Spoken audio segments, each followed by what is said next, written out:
Good morning, students. Today we'll be studying the structure and the events in the female reproductive system in the flower. Okay, so this is your part 2 under pre-fertilization event. So you've already studied your male reproductive organs of angiosperms, that is your, if you recall, this is only to recall, I've just shown the picture. You have already studied about the whole flower and in that the reproductive parts, and you have done with the detailed study of anther, the microsporangium inside it, the microsporogenesis occurring inside the anther, and the production or development of pollen grain, and then the release of pollen grain. So all those are clear structure events. Okay, so today we are studying about the female reproductive organ of the flowering plants or of the angiosperms. Okay, so this is what was done your last class about your pollen grain structure. It's just to recall.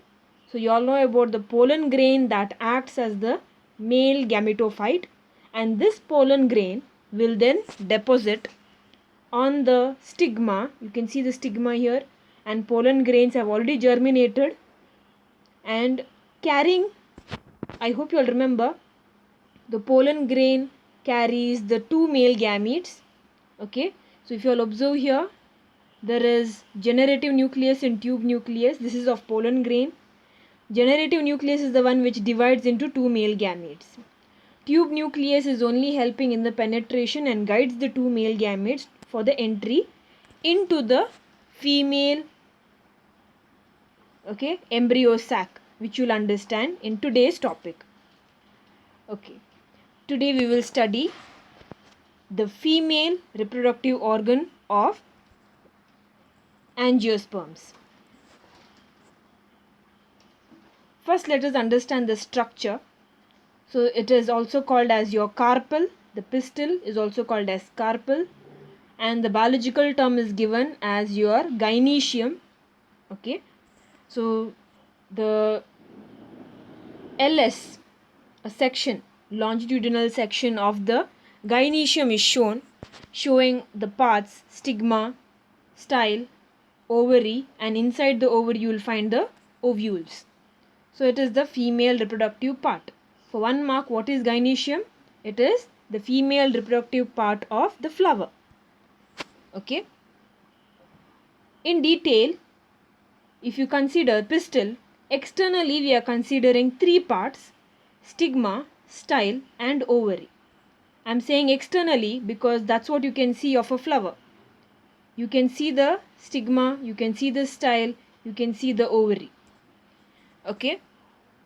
So this is what they are saying. Stigma, it serves as a landing platform for the pollen grain. It is for the pollen grain. Style, it is the elongated slender part beneath the stigma. And ovary, it is the basal part which contains these three structures. So inside the ovary, we have already studied in your first PUC classes. It is the ovarian cavity called as locule, placenta, a swollen nourishing tissue, and the ovules, which is also called as megasporangium.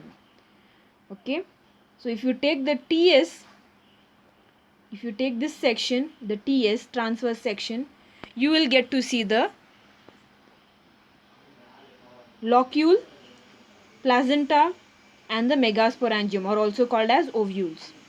So externally you can find stigma, style, ovary, and within the ovary you will find three more parts, that is your, not a part, a cavity called locule, a nourishing tissue called placenta, and the ovule which contains the embryo sac.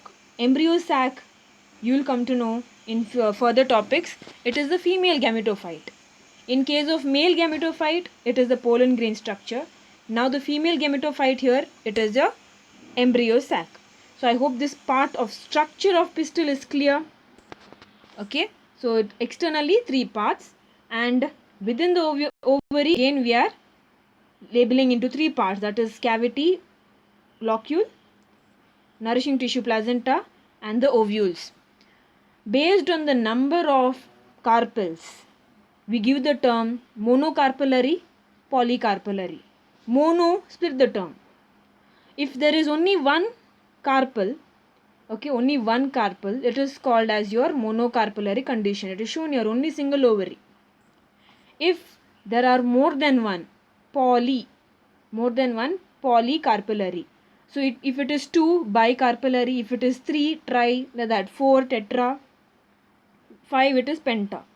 So like that the terms are given. There are even other conditions. If there are many ovaries, many carpels, if they are fused, what is the term called? Syncarpous. So the word syn means, again, you have to remember that syn, it is fused condition. So syncarpous, epocarpous is free. Okay, just to get the idea, here you can get the idea here. 2 united carpels, meaning to say fused, syncarpous condition.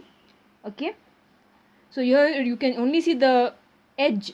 It is not a separation, it is just, if you see the TS over here, you can observe it is a depression only. So this is your united bicarpellary condition. 3 united tricarpellary. 5 united, like in your hibiscus, it is pentacarpellary. You can see how the TS is. So they have shown the figure to give you an idea how it looks externally, how when you take a section, how it does it look. So you can observe in the section itself, there is an empty cavity, okay, where this is the ovule which I pointed just now. Around it is an empty cavity called locule, and this is the portion where it is placenta. Okay, the placenta is the one which is nourishing the ovule there. Okay, epocarpous, all these are syncarpous condition. Epocarpous means free. Okay, 5 free carpels. You can observe here how nicely they are separated. Here you don't find the separation. Okay, so I hope you have understood. This is fused, syncarpous, pentacarpellary. Here it is free, epocarpous, pentacarpellary. Okay, so it was based on your number of carpels. We have given the terms. Please remember them. It can be asked for 1 mark question. Okay, this is another example which is taken from your textbook. You all know already about this part. This is your hibiscus, the stigma, the style, the ovary. This is your hibiscus gynoecium. Okay, syncarpous ovary of papaver. This is the one. Syncarpous, all are fused. Ovaries are fused. Even stigma is fused. Okay, here even the stigma is fused. Okay, epocarpous is free. You all can see individual carpels but placed on one particular stalk. Okay, so these are your free carpels. They are not fused, they are free. So it is your mycelia.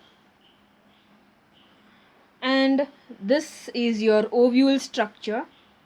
I recommend you all not to draw this in your exams because it does not give you the perfect outline. It does not give you the perfect outline.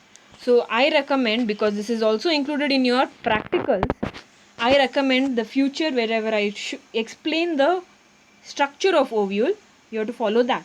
Okay, so this is from your textbook which I have considered, just discussed about. This is the hibiscus gynoecium, gynoecium of papaver, gynoecium of mycelia. So this is about placentation, which you have again studied in first PUC. So I won't say much about it. You all know already it is the arrangement of ovules on the placenta in the ovary. So your 5 types are there. So it's a part of your laboratory portion. Okay, not for theory, it is laboratory. Now as I said, this is the structure of ovule.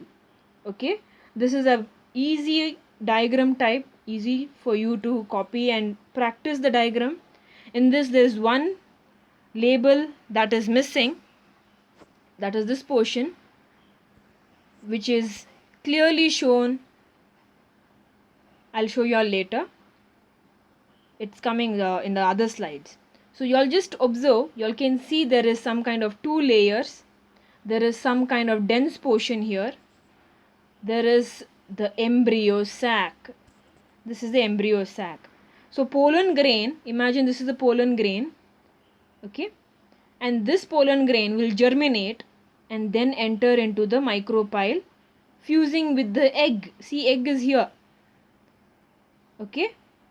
It can also enter from the wall. So that wall, we'll study one by one what the name of that wall is, what are the structures inside it, all that we will study now. So you have to just remember an opening is there over here already. The pollen grain will produce its pollen tube, and once it has reached here, penetrates the style and reaches the ovule, enters into the micropyle. There are other ways where it can also directly enter through the wall of the ovule, okay. So just remember that. This again I've kept because this is your textbook view. I don't want you all to follow that. See the difference. The embryo sac is totally empty, which should not be like that in the exam. You have to show the simplest diagram. You have to show these 3 cells, 2 cells and 3 cells again. Okay. So without any delay, first let me explain the structure. Each sentence is important as 1 mark question. So ovule is attached to the placenta by means of stalk. So ovules are attached by means of stalk, that is attached to placenta by means of stalk, meaning to say this is your portion, the funicle, the portion where it joins to the placenta. So I hope you all remember where the placenta is, as I've told before. So you all can see clearly this one line, that is your nourishing, vascular tissue itself, and from there is your connection. Imagine this is the vascular tissue, there is a connection for the ovule. This connection is called as your placenta, okay. It is slightly swollen, so you all can observe here, slightly swollen. So that is your placenta. So you can find the ovules are connected with the help of a stalk to the placenta. That stalk is called as funicle, okay.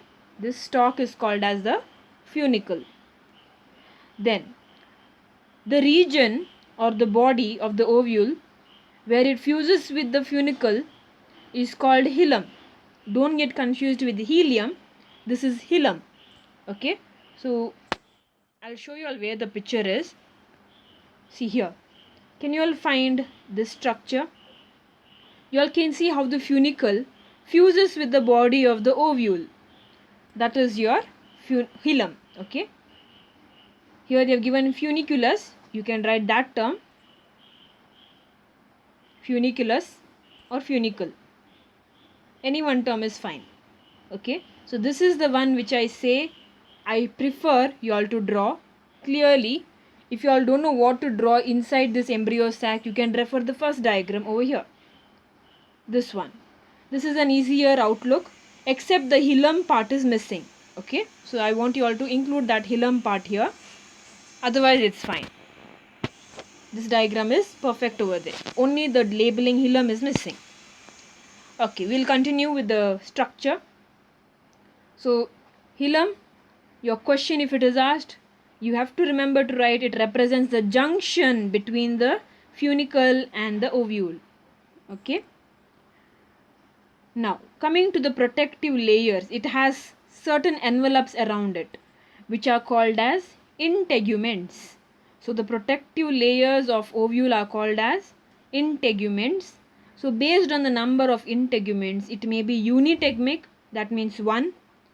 If there are 2 integuments, then it is bitegmic, okay. So this is what I am saying here. You all can see there is 1, 2. Again here you can see 1, 2, okay. So this is your Even observe here, the inner integument is little longer than the outer integument. So this is your bitegmic condition which you are supposed to draw for the exam. Your diagram is 5 marks. Structure is again 5 marks. Okay, structure. Explain the structure of ovule. That time you have to explain with all these terms, with all these points. Okay. But usually they ask is the structure separately for 5 marks, and whatever is highlighted in red here is your all 1 mark questions. Okay. Usually they'll ask that. Okay, we'll continue. The integuments are encircled, there's missing word missing. Okay, encircling the ovule is not complete. Okay, here there's a word missing. Remember to write not. Okay, integuments are not encircle the ovule completely. Remember, integuments are not encircled the ovule completely. So what we are saying, is it completely encircling? No. See, you can see there is encircle means it should be full round. It is not. It does not. Here there is an opening. It does not cover. So that's what we are seeing here. Integuments are not encircled the ovule completely, but a small opening is present at the tip, which is called as micropyle. So 1 mark question, what is micropyle? It is a small opening at the tip where the pollen tube enters. Okay, you should remember that answer. So it is the micropyle. Then the basal part of the ovule is, that is opposite to the micropyle, is called chalaza. See here, this is micropyle, opposite is called chalaza. Okay, now we are going a little interior. There are mass of cells enclosed within the integuments. That is called as nucellus. Property of nucellus is here, it has abundant reserve food material. Okay, so once you see your diagram, you can find this cellular matter here, that is your nucellus. Okay, so nucellus is the one which has abundant reserve food material, and inside the nucellus there is a presence of embryo sac. So what is embryo sac? It's highlighted here. It is the female gametophyte. Okay, embryo sac is the female gametophyte. This is the important question. Please practice this diagram more than 1 time. Okay, until you are perfect with the outline.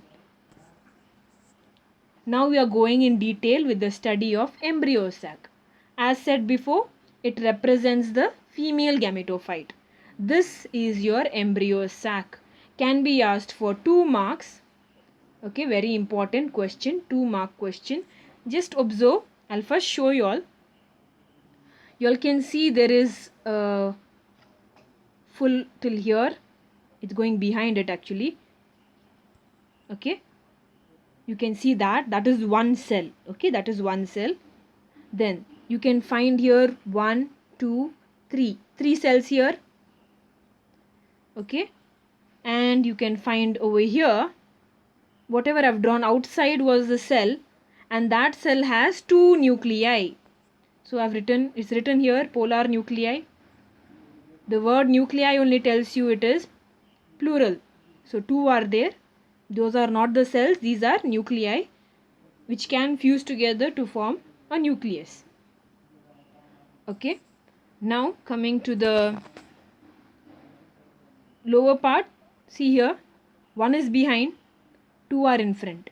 Whichever is behind is egg. Front, it is the synergid. The synergid has certain structures here, a finger-like structure. Okay, so don't worry, this in detail we are studying now. But before we study about the embryo sac, you should know how this is formed. So the structure of megasporangium, I hope you all know what is megasporangium now. Megasporangium is nothing but ovule. Inside the gynoecium, inside the ovary, there is the presence of ovule, which is the term here, the sex organ given here, which is the megasporangium. Okay, so megasporangium is the one which is supposed to produce megaspores. You remember in anther, microsporangium, microspores. So this is megasporangium. Okay, and there is the presence or production of your megaspore, and that formation of megaspore is called as megasporogenesis. So structure of megasporangium is done, structure of gynoecium is done. Now event, that is megasporogenesis, is being discussed here. So let us understand that now. The definition: it is the process of formation of megaspores from megaspore mother cell through meiosis. Similar to your microsporogenesis, here it is megasporogenesis. Wherever the word micro is there, that was for male. Now you have to replace micro to mega to represent female. Okay. So here, where is that particular sporogenous tissue? There is no sporogenous tissue. Okay. Just observe here first. This is the whole megasporangium. This is the nucellus. Now observe this particular portion. There is one cell which behaves like the megaspore mother cell. Only one cell. It differentiates to form the megaspore mother cell. Okay. So in the nucellus, at which region is this? This is the micropylar region. This is chalazal region.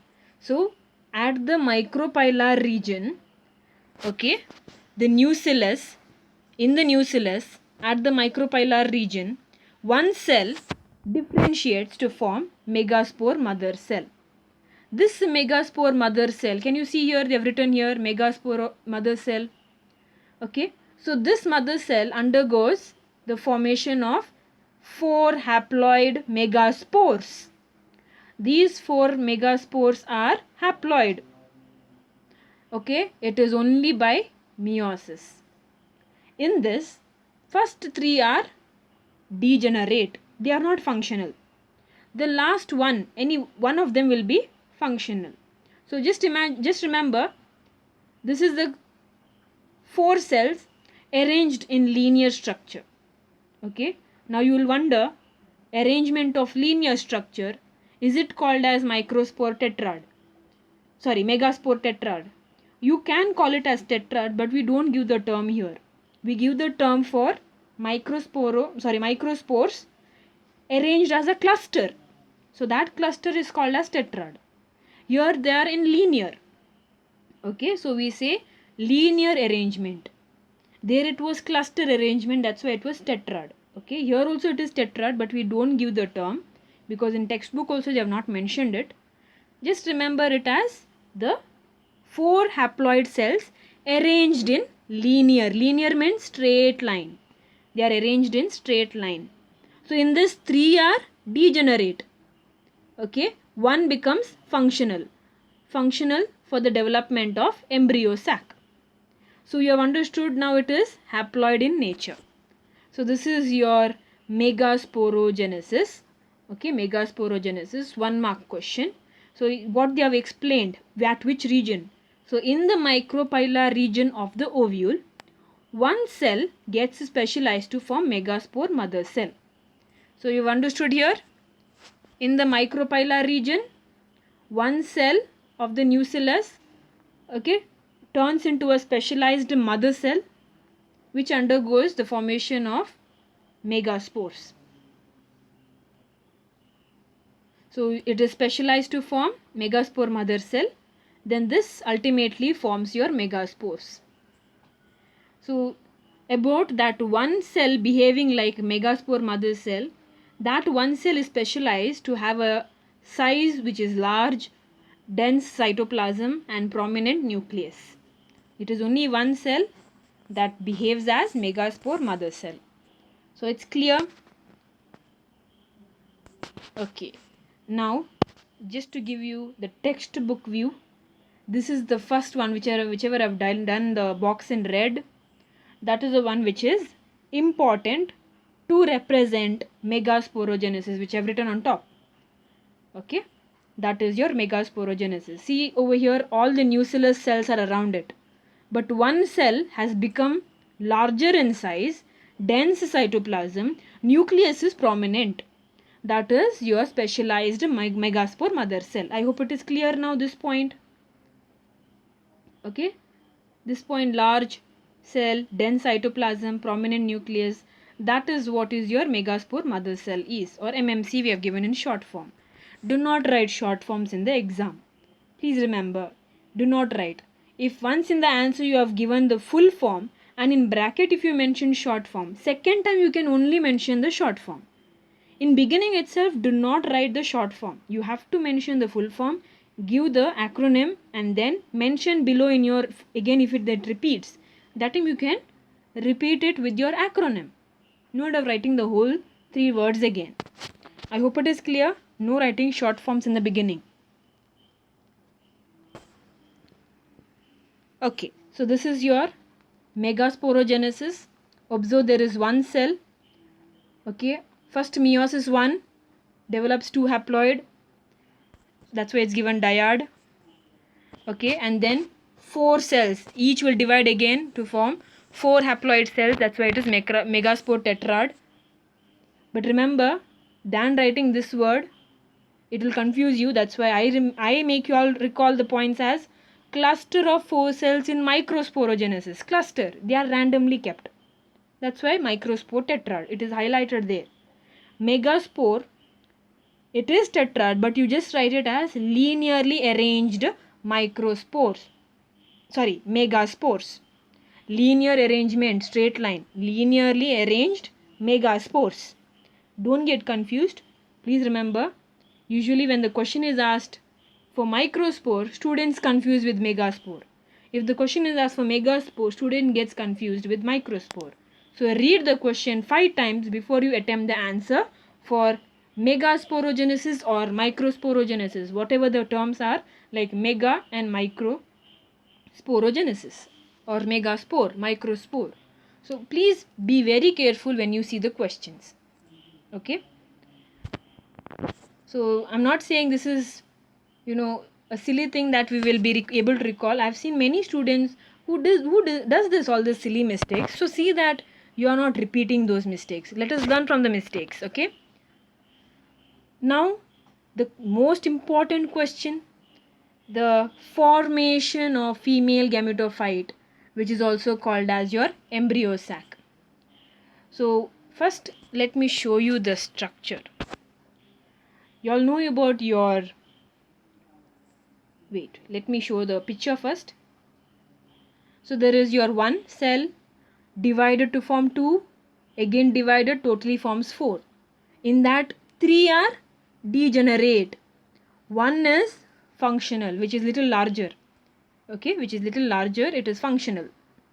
So that functional megaspore undergoes certain changes. So observe here, you can see that functional megaspore undergoes nuclear division. The nucleus only divides. The cytoplasm and the cell wall is as it is. So nucleus becomes 2, then 4, then 8. Okay.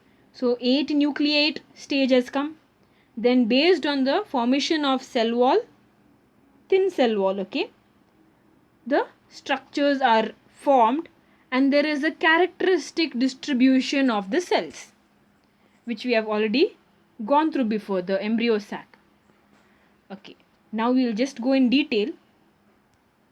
After megasporogenesis, 4 haploid megaspores are formed in linear arrangement. Clear? See, this is what I said. After megasporogenesis, this is your megasporogenesis. What is the result? 4 haploid megaspores in linear arrangement. In this, out of the four, three are non-functional or degenerate. One is functional. That one functional megaspore develops into embryo sac. So now the function starts, the formation of embryo sac. First, the nucleus of the functional megaspore undergoes free nuclear division. Free nuclear division. Why free nuclear? There is no cytoplasm formed around it. It is not there. Okay, it's only nuclear division. That's why free. It's free roaming here and there. Okay, so it's free nuclear division to form what? Yes, 8 nuclei stage. So there is no cell wall formed during nuclear division. That's why it is free nuclear. Then after this first step, there is your second step. A thin cell wall is formed around each nuclei, leading to the formation of the female gametophyte, also called embryo sac, or in one word, sorry, not one word, the most important sentence, 7-celled 8 nucleate stage. Remember, why is it 7-celled 8 nucleate? Just recall those steps. First step is free nuclear division. So these are all your free nuclear division. 2 becomes 4 and then 8. Okay, once the nuclear division is clear, then it is the next step. You can find the cell wall, thin cell wall producing around the nuclei. Even there is the cell membrane and the cell wall produced around it. So you can see over here how it is formed here. But here 2 nuclei will be there. That's one exception. Okay, so you can say around the nuclei, cell wall, thin cell wall is formed. So you can just avoid this word each. Why I am avoiding that word?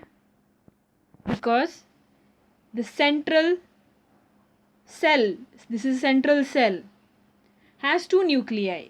So it is not around each nuclei. So totally how many cells are there? Just observe 1, 2, 3, 4. This is the whole structure. 5, 6, 7. So 7 cells. How many nucleus? How many nuclei? 1, 2, 3, 4, 5, 6, 7, 8. Is it clear? 7-celled, 8 nucleate stage. So about that characteristic distribution of the cells in the embryo sac is explained here, which is the part of the same question, formation of embryo sac or formation of 7-celled 8 nucleate stage. So the first you should know there are 3 cells at the micropylar end. So where is the micropylar end? This is your micropylar end, which is written here, micropylar end. This is the chalazal end. So there is your egg apparatus. This whole 3 cells located at the micropylar end is called as egg apparatus. It has 1 egg and 2 synergids. Okay, observe that carefully. So 2 synergids, 1 egg. Together, egg apparatus. Coming to the synergid, 1 mark question. What are synergids? Okay, these are the cells present around the egg, female egg. Okay, you can just write egg. Egg is representing the female. Okay, it consists of filiform apparatus. Okay, filiform apparatus have special cellular thickenings at the micropylar tip. Okay, remember, synergids, they are surrounded around the egg. They help in the fusion, okay, or fertilization process. They help in the fertilization process especially.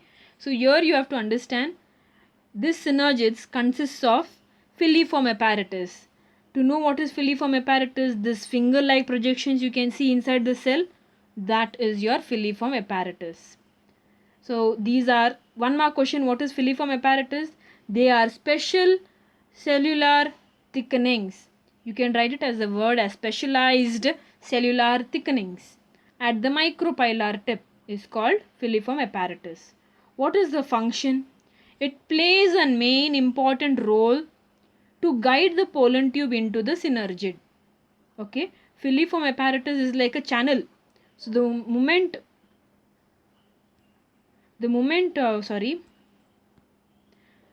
imagine there is a pollen grain.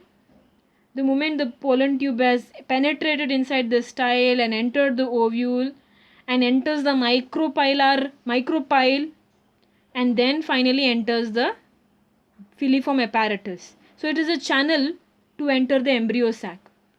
So it is left to the synergids later on to guide the male gametes for the fusion. So there are two male gametes, you'll understand later in the fertilization process. So this is only pre-fertilization.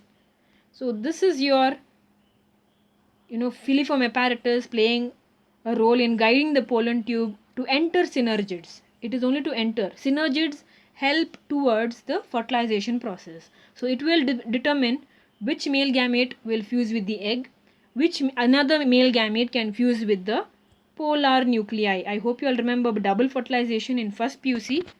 So it is your synergids who will guide it. Okay, the second part or second characteristic distribution of cells, that is your three cells at the chalazal end which are called as antipodals.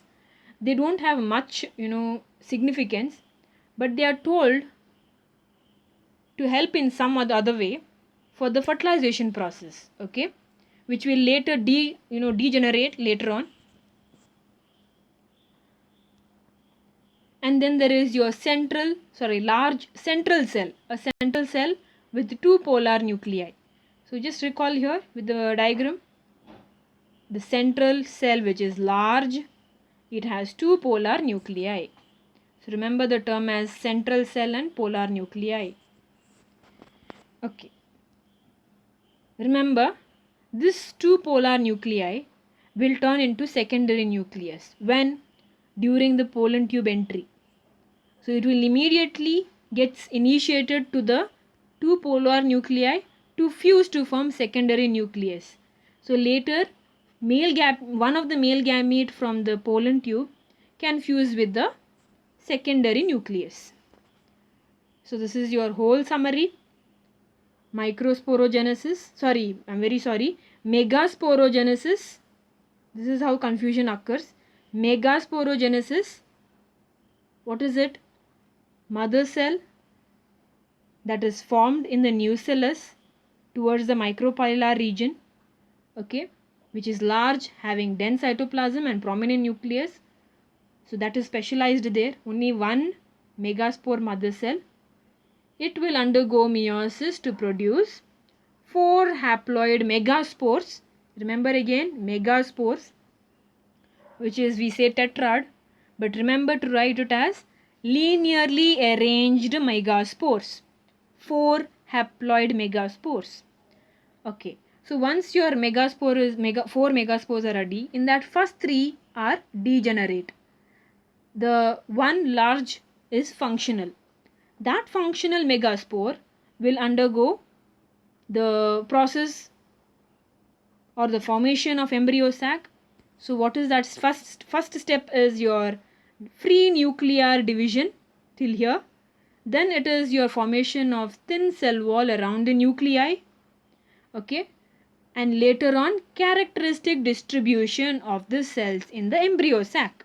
So this whole structures represent your formation of embryo sac. So this is an important question. You are supposed to draw this diagram. If the question is asked, explain the formation of female gametophyte with the neat label diagram. So you are supposed to